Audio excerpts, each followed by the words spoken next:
చెప్పడం జరిగింది.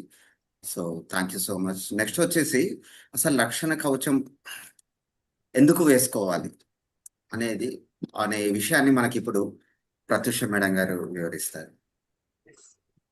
నమస్తే మాస్టర్స్. మరి ఈరోజు చక్కగా ఈ అవకాశం ఇచ్చినందుకు మరి లైట్ వర్కర్స్ టీమ్ అంతటికి కూడా హృదయపూర్వకంగా కృతజ్ఞతలు తెలియజేసుకుంటూ రక్షణ కవచం ఎందుకు వేసుకోవాలి?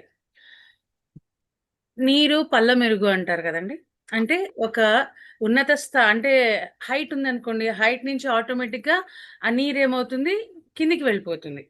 అలాగే ఒక ఉన్నత స్థాయి ఆ మాస్టర్ కావచ్చు, ఆ వ్యక్తి కావచ్చు, ఎవరైతే ఆ ఎనర్జీతో ఉంటారో ఆటోమేటిక్‌గా ఆ ఎనర్జీ తక్కువ స్థాయి ఉన్న దగ్గర డిస్ట్రిబ్యూట్ అయిపోతూ ఉంటుంది.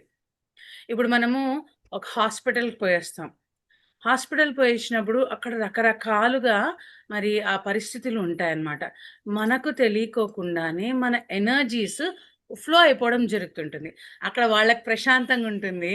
మనం కొన్ని ఆ డిస్టర్బెన్సెస్‌ని మోస్తూ వస్తుంటాం. అండ్ హాస్పిటల్సే కాదు, కొంతమంది దగ్గరికి వెళ్తే వాళ్ళు చాలా ఎమోషనల్‌గా మన మీద డిపెండ్ అవ్వాలని చూస్తారు. మనం ఏదో వాళ్ళకి జాలి చూపించాలనో, ఎంతోమంది వాళ్ళ కష్టాలన్నీ ఏకరువు పెడుతుంటారు. మనం వాళ్ళ దగ్గర కూర్చునేటప్పుడేమో బ్రహ్మాండంగా కూర్చొనుంటాం. కానీ రాను రాను రాను ఏమైతుంది, మనకు తలనొస్తుంది, విసుగొస్తుంది, కోపమొస్తుంది, చిరాకొస్తుంది. ఇంగ ఎలా ఎళ్తామంటే ఒక సార్ చెప్పాడనమాట. ఆహ్, ఒక ఫంక్షన్‌కెళ్ళేటప్పుడు నా భార్య వెళ్ళింది, వచ్చేటప్పుడు ఎవరో వచ్చినారు నా ఇంటికి అన్నట్లు. అంటే వాళ్ళవన్నీ గూడా మనం మోసుకురావడం జరుగుతుంది.